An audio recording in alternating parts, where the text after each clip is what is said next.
Hashem. I've been using my eye also. Uh-huh.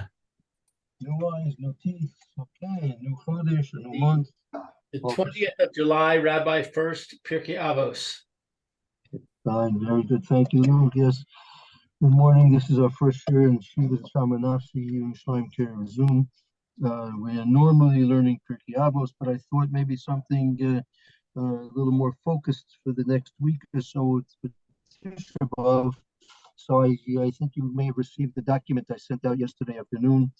And if you have the document either before you in a hard copy or on your screen, this document is basically a compendium of where in the Gemara, basically in the Talmud Bavli, the expression "miyom shecharav beis hamikdash" comes up from time to time, meaning the Chazal made certain comments of things that changed with the on that day when the Beis Hamikdash was destroyed. So Chazal makes certain comments about that, and I thought that for the next week or so we'll have a chance to look at these statements of Chazal. We can look at them in a little bit more in depth, but I think first we'll just try and understand the basic meaning of what they're trying to say. Then we can maybe go back and do them more each one in depth at this time.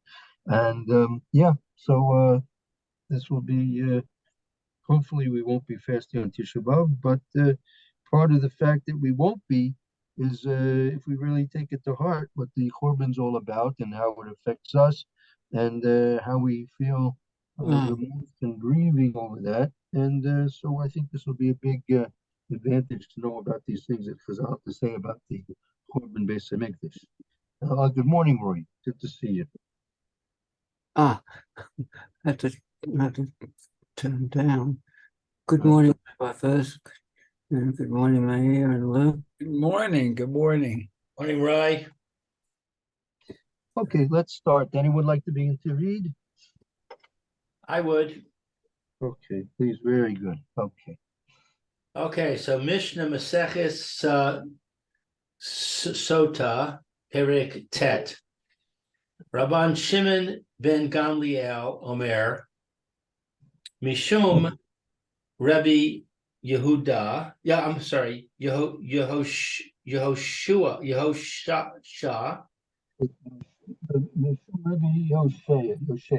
Yehoshea, Miyom Shecharav Beis Hamikdash, Ein Yom She'ein Bo Klala Velo Yarad Hatal Levarcha Livracha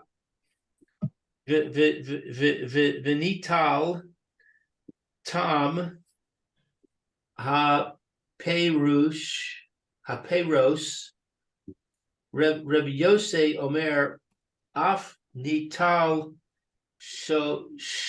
Shomain Haperos. So Rabbi Shimon ben Gamliel says, because of I'm sorry, in the name of Rabbi Yehoshea, the day of the destruction of the Beis Hamikdash, from the day that the Beis Hamikdash was destroyed. From the day that the Beis Hamikdash was destroyed, there has not been a day that there was not in it a curse. Right, Shane Boclo. There hasn't been a day that it hasn't had a day of has it within it a curse. Below, there was not rain. There was not dew. Livracha, below Yored Hatal Livracha, and the Tal did not fall with blessing. With blessing. Venital Ta'am. What's nital? It was taken, the flavor. The flavor was taken from the fruit. Rabbi Yossi says even was taken the shomain. Shomain is fat. Right. The fat from the fruit. The fat fruit. Well, the fat of the fruit. The fat of the fruit. Fat of the fruit. What's that mean, the fat of the fruit? Well, since we don't have it, it's hard to know what it is. You know what I mean? Yeah, that's true. Okay. So there used to be fat in fruit. It's not there anymore. Yeah. Okay. It doesn't mean the best of the fruit. Well, that would be a different expression. There is I tell you, sometimes fruit is referring to wheat. Sometimes fruit is referring to wheat. Now, it could be if it's going to be referring to wheat. So it could be. I mean, if you ask me, bread doesn't really taste like too much. I mean, it doesn't have any real distinctive flavor to it. Would you say? Bread? Bread No. doesn't have a real distinctive flavor to it. Right? It's sort of bland, right? No, not the bread we get. All right, we'll agree with you for the sake of agreeing. Okay. Don't say that to my wife, please. Look, it depends what you put into it. I mean, again, if you just take a plain bread without, it depends what you put into the batter, right? Right. But if you just make a plain bread, take matzah for example. Matzah is basically flour and water. That's it. Nothing else. Right. Does matzah have a bland taste or does it have a distinctive taste? Bland. Bland. So it could be if Paris is referring to Paris meaning chita, meaning wheat. So it could be that we lost the flavor of wheat. Wheat used to, isn't it kind of strange that wheat being such a plentiful thing and such a basic staple has such a bland flavor? Well, there's an expression, the cream of wheat. Oh, that's the second thing I wanted to say. Exactly. Wheat, there is a percentage of the wheat that has a fat content to it. Right. And if you know about meat, what gives meat its real flavor is the fat, the marbling within a slice of a cut of meat is what really gives it the flavor. Yeah. Right. So fat, do whatever it does to transfer or combine flavors. So maybe that's what it's talking about, or it could be talking about fruits in general. But fruits are very tasty. Well, sort of. I'll tell you. I mean, they are tasty, but I'll tell you an experience that what's happened to me when I was once a year or two before I came to Israel. So it was the summertime, and I was the assistant manager of one of the Jewish camps up in Pennsylvania. Right. So I was riding in the had to do some business for the camp somewhere. I had to drive somewhere. So driving along these country roads out there in Pennsylvania, so we passed by farms, and then many very common appearances. They have the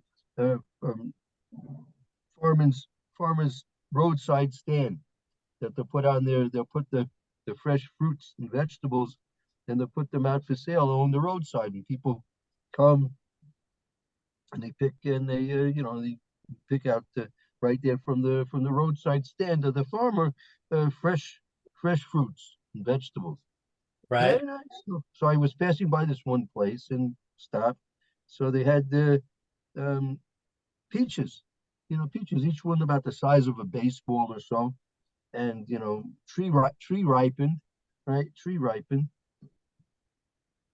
I never tasted a peach like that in my life. It tasted like peach brandy. It was so sweet and so ripe, so naturally ripened on the tree.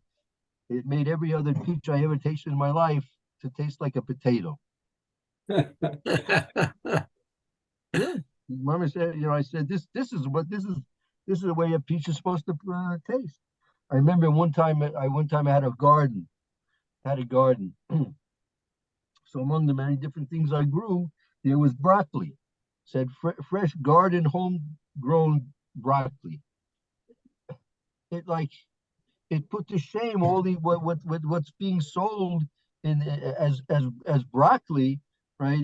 It put to shame what's on the market. There was no comparison to flavor of a fresh grown, fresh picked vegetable.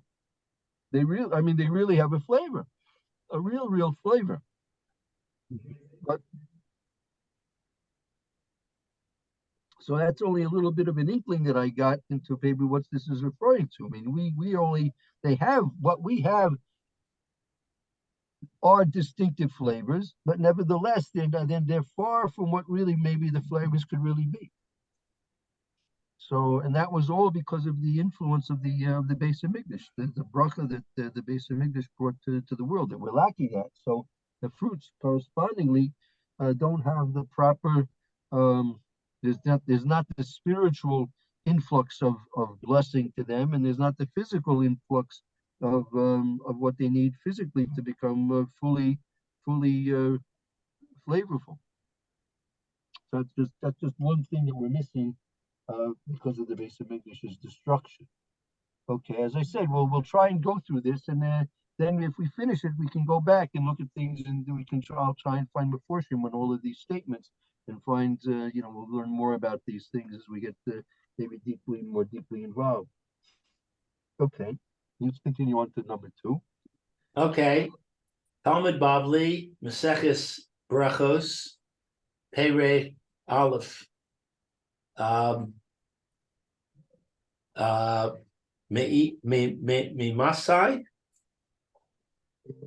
Yeah, Perek Aleph, which is the name of the Perek, is Me'emasai. Me'emasai. Miyom Shecharav Beis Hamikdash Ein Lo Lehakdosh LaKadosh Baruch Hu. Lehakadosh Baruch Hu Ba'olamo Ella Rava Arba Amos Shel Halacha Bilvad. From the day of the destruction of the temple, there is not to Hashem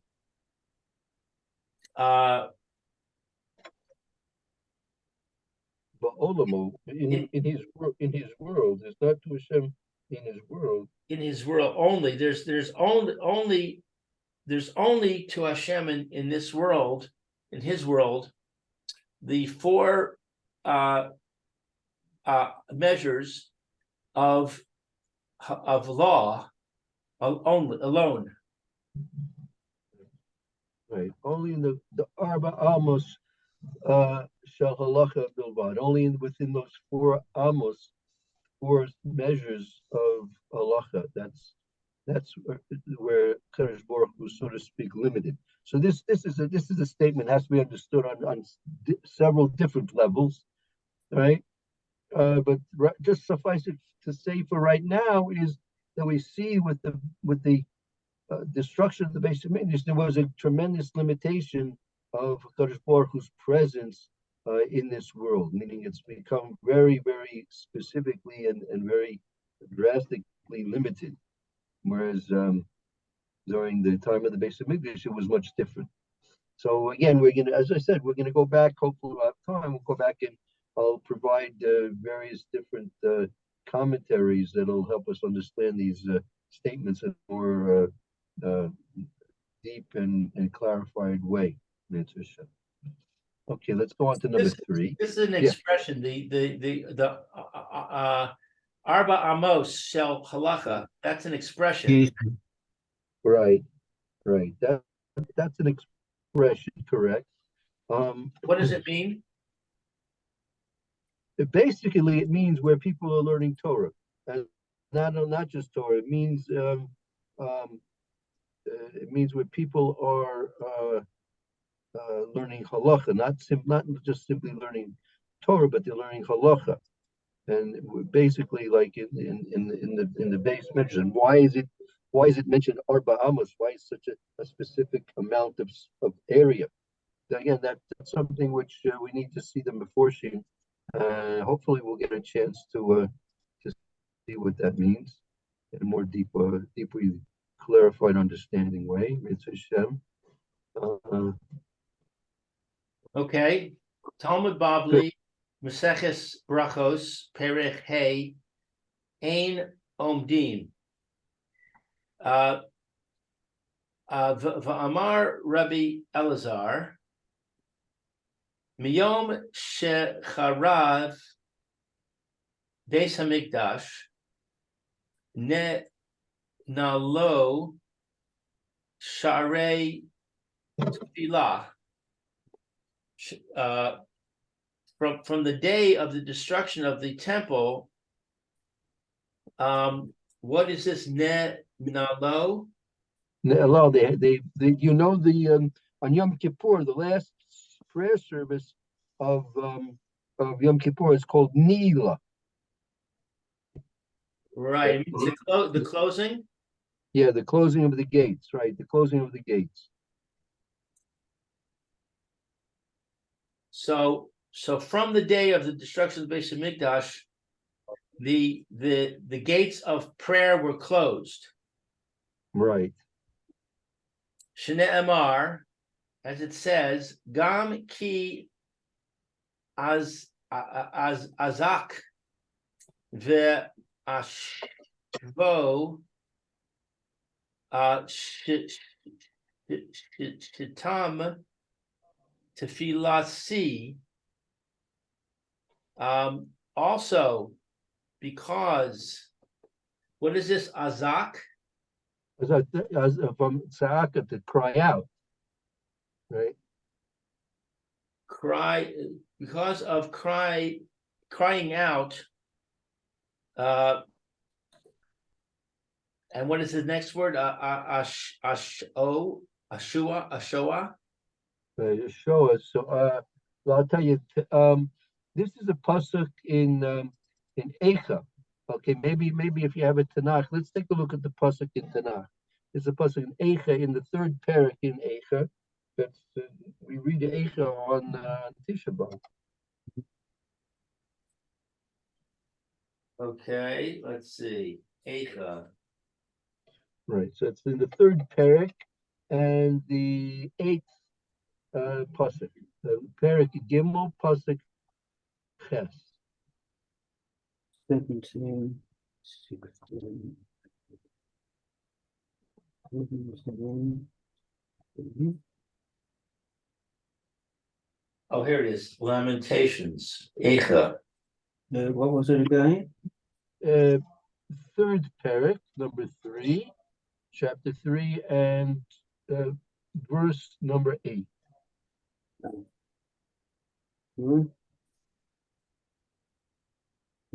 3, 8. Yeah. Oh, right. Yeah, I've got it. Okay, how does it translate? Though I would cry out and plead, he shut out my prayer. He has walled up my roads with hewn stones. He distorted my paths. Right. So Gam Ki Tzak, also when I would cry out and plead, Shesam tefilasi. He closed out my prayer. So this word ashoa is to plead. Apparently, yeah. And the next word, shitam, is to close. Yes, shesam tefilasi. So also, because of crying out and pleading, my prayer is closed. Yeah, well, not like because gam ki when, also when. Ki means in this case when. When. The So word when I the word cry ki, out and plead, it doesn't help. right. So they're locked out. The prayers are locked out from where they need to go to be effective. Now, I heard that the gate of tears never closed. Yeah, and I think that'll look. Let's continue. Yeah, but that's tears. This is referring to the gate of prayer. But the word crying out, it's not tears. That's just like Yeah, kvetch. like the scream out. The Yeah, voice. yeah. Yeah. Okay, I see. Yeah. Va'af al pi she'arei tefillah nin alo sha'arei demea lo nin alo. So even though that the gates of prayer are closed, the gates of demea are not closed. What's demea? Tears. This is what you're referring to. The gates Tears. of tears. All right.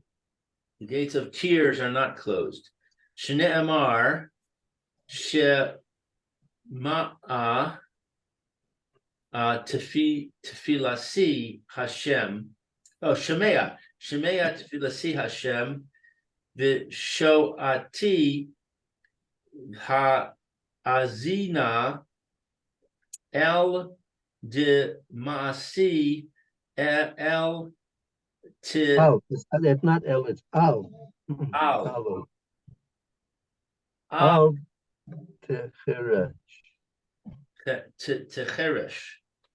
So as it says, hear my prayer, Hashem, and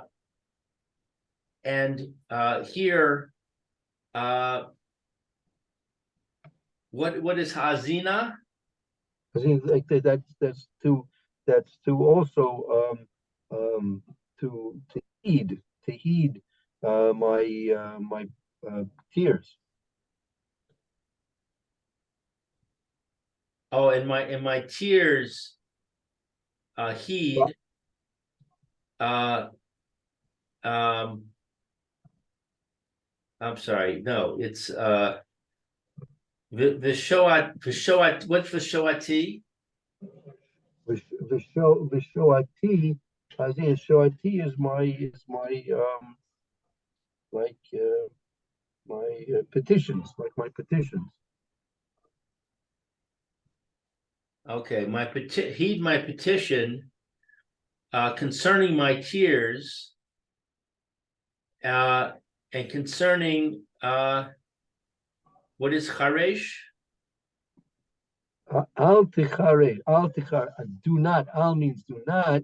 Oh, Tichare, do not silence. This is a pasuk in Tehillim. If you want to look, we can look it up also. It's a pasuk in Tehillim, and it's the Lamed Tes, chapter 39 in Tehillim. It's the 13th verse, 13th pasuk in chapter 39. Lamed Tet and pasuk Yud Gimel.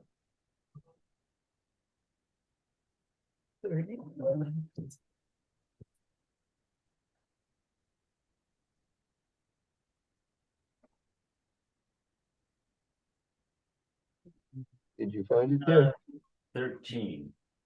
Early morning. Hear my prayer, O Lord, and give ear to my cry. Keep not silent at my tears, for I am a stranger with thee, and a sojourner, as all my fathers were. So, let's see. So what is it saying? It says, hear my prayer.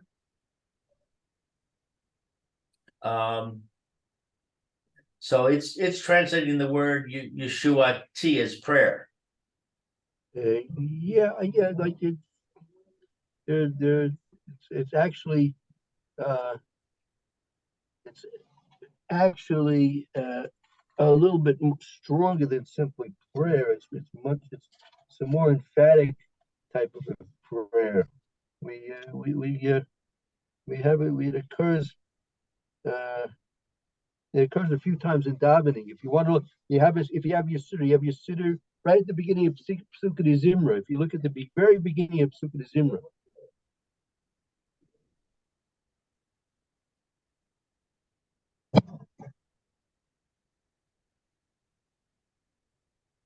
Okay, December. Okay, I see that. Right, you see there in Mizmor Shir Hanukkah Sabayis David, right there at the beginning there, in that first chapter of Psukkah Zimra, Mizmor Shir Hanukkah Sabayis David, we say the second one, two, about the third pasuk. Adonai Elohai Shavati Eleh V'Tirpeini.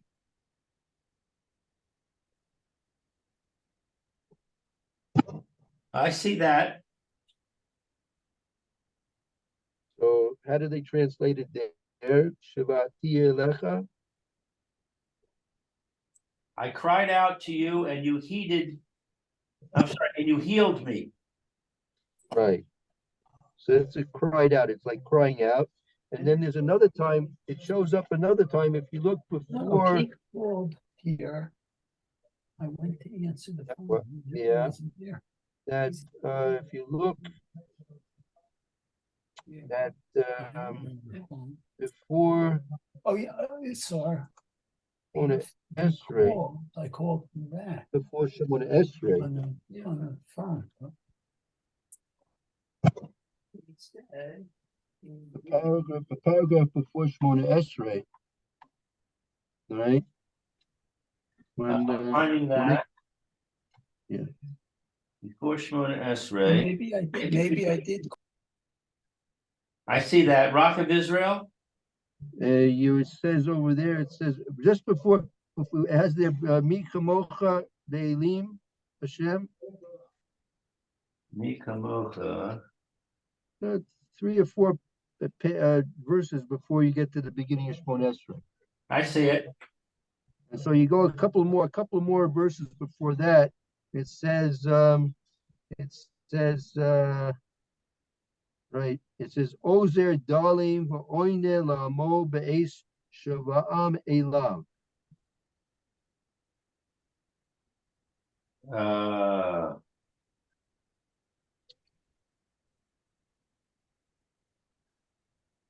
It's just before we say Baruch Hu Mevorach Moshe B'nei Yisrael. Just before that.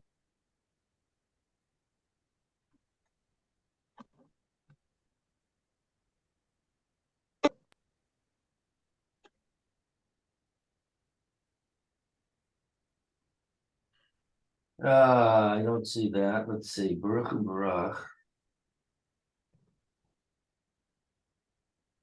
Yeah. Maybe about 7 or 8 verses before the beginning of Shemon Esrei. Okay, let's see. I'd say Tehillos Lekel Elyon. So before that. Yeah, just before that. The verse just before that. Okay. Let's see.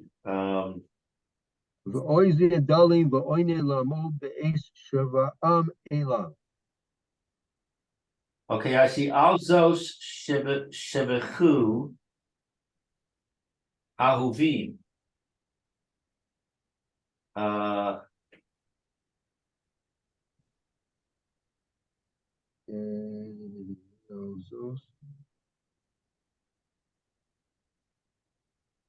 maybe it's before that. Goel, let's see. Mimitzrayim Galtanu, No, it's after that. That's after that. Kol B'charehem, You keep going. No, you have about 5 or 6 more lines after that. okay.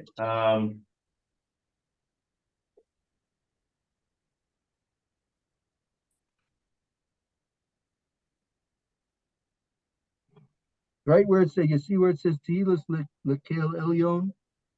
Yes, 2 or 3 words before that. Lamo Be'es Shavam Elav, Shavam Elav, right? Shavam Elav. That's the word you want. Shava'am. Elav. Elav is to him. Their outcry. Right. Right. Outcry. Is an outcry. It's not simply prayers. It's not simply just crying. It's an outcry. I see. Okay, so so it says, as it says, hear my prayer, Hashem, and my crying out, heed my crying out. Do not I'm sorry, I'll Damatsi, not my tears. What does al Damasi mean? Damasi is tears, right? Right. Al Damase and do not, right? Do not like block out my tears. Okay, I see. So it's a double al. And do not silence my tears. Right. My tears do not silence. Correct. Okay. That's right. Okay, I see. All right. That'll bring us to number 4. Okay, so can we summarize what we said in number 3? Sure. So in the name of Rabbi Eliezer said, from the day that the Beis Hamikdash was destroyed, the gates of prayers were closed, and he brings a pasuk to prove that.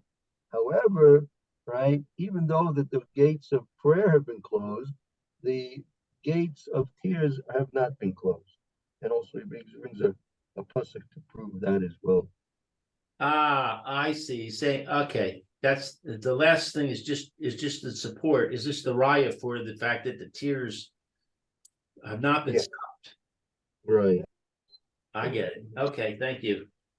Sure.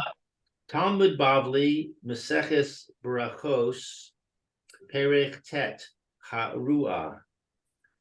Amar Rebbe Yochanan, Miyom Shecharav Beis Hamikdash, Nigazra, Gezerah, Al B'Tehen Shel Tzadikim, Sheyach Revu.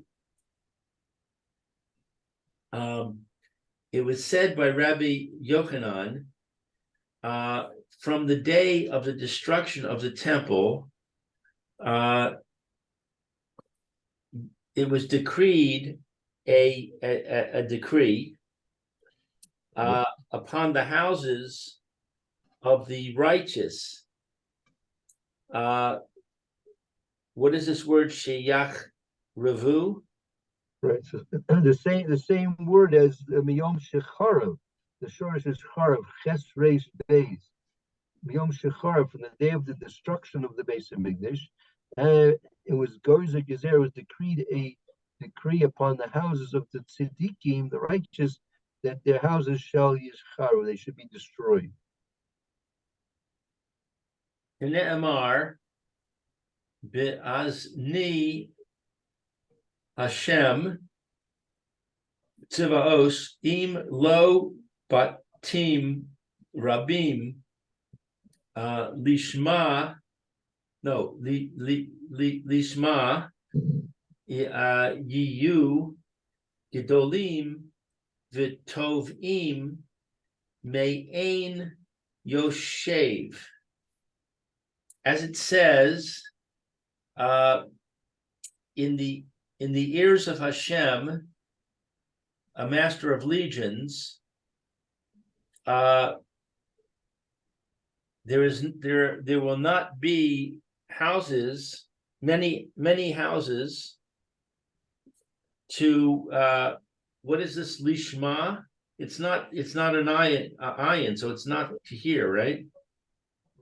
No, that's correct. Right. That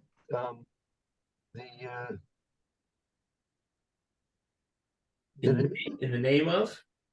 yeah, actually, to tell, okay, maybe it's probably, let's take, rather than guessing too much, let's take a look. This is a pasuk in the Navi Yeshaya. If you have your Tanakh there, in Yeshaya, Pierke pasuk tes. Okay, Yeshaya.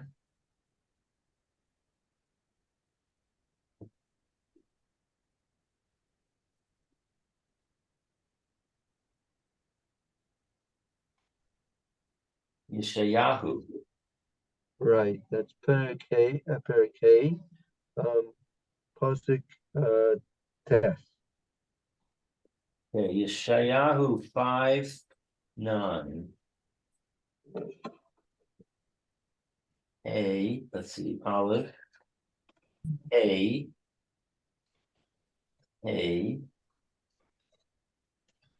Tes. Okay, so it says, in my ears, said the Lord of hosts, of a truth, many houses shall be desolate, great and fair, without inhabitant. Okay, so in my ears, Hashem says Hashem, Lord of hosts, of a truth. So that must be im lo, batim, rabim, many houses, lishma shall be desolate. Right. Lishma yi'u, they desolate they shall be. Great and good, without inhabitant. Right, maybe those houses, however great and good they were, they'll be desolate.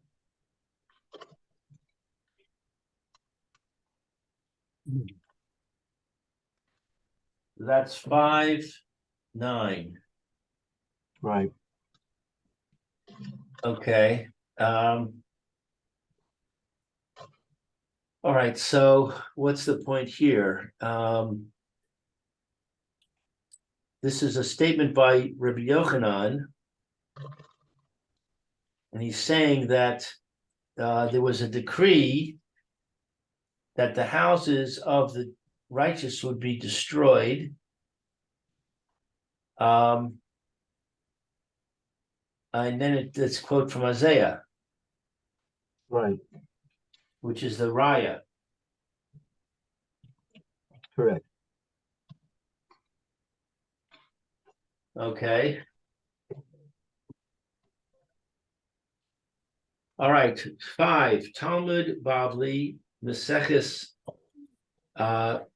Eruvin, Perich Bet, Osin Pasin. Va'amar Rebbe Yirmiyah ben Elazar, Miyom Shecharav Beis Hamikdash, Div Leolam She Yish Tamesh B'Shate Osios. So it was said by Rebbe Yirmiyah, the son of Elazar, from the day of the destruction of the temple. What's the word div? I think it's dio. It's sufficient. Dio, sufficient.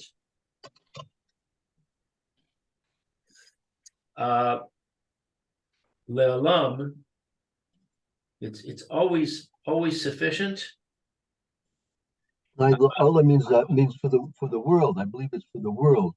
Sufficient for the world that they use sheyish tamesh bishtei osios, that they use two signs.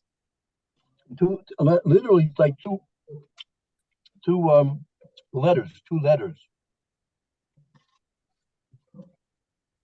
So we only get two letters out of the 22. Well, I'll tell you.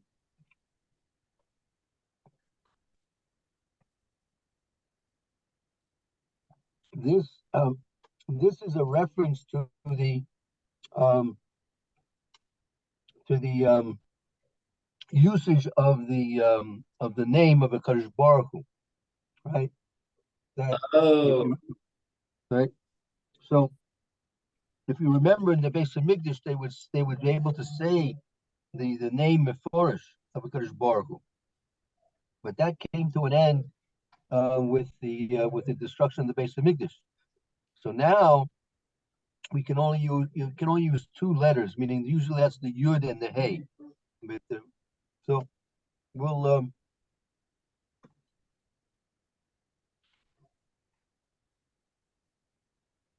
so it represents a limitation from able to reference the Kadosh Baruch Hu with the usage of his correct name. Ne'emar kol hanishma tihalel Yah ha halelave.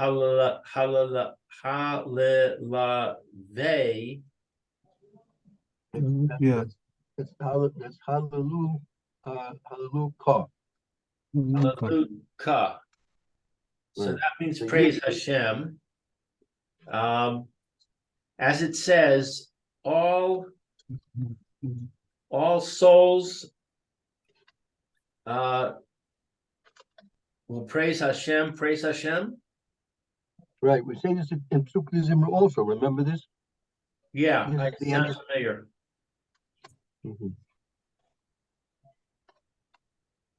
Yeah. So, Right. So we can only praise only Hashem use- with the Yud and the Hey. That's right. Interesting.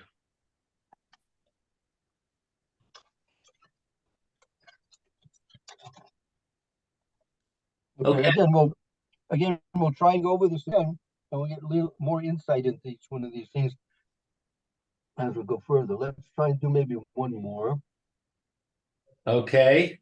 Talmud Bavli Maseches Tanis Perek Gimel Seder Ta'anios Elu.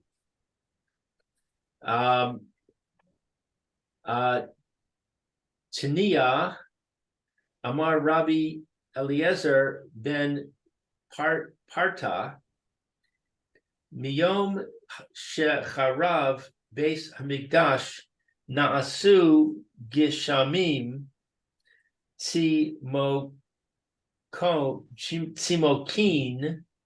Leolam. From the day of the destruction of the temple, he made the rain. What is this word? Tzimokin? Okay, so literally it means like to shrink, like raisins. I think, what do they call raisins? I think raisins are called simukim, no? Shrunken grapes. Right. So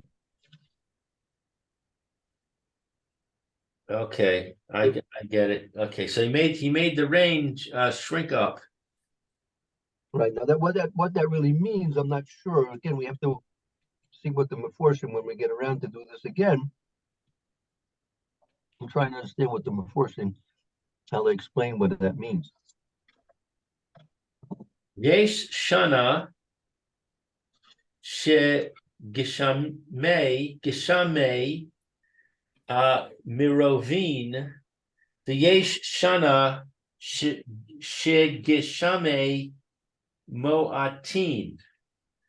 There are years when the rain is abundant, and there are years when the rain is deficient.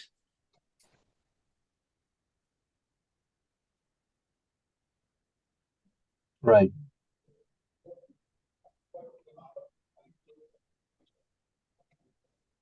Right. So, well, again, we'll try and understand what that means fully as we repeat this again.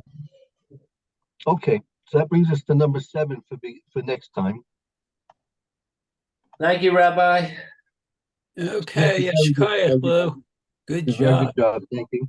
Thank you, Okay, Mayor. Roy, thank Very you. good. Have a Have good a good day, afternoon, Roy. Roy. Be Thanks. well, Roy. Thank you, you too.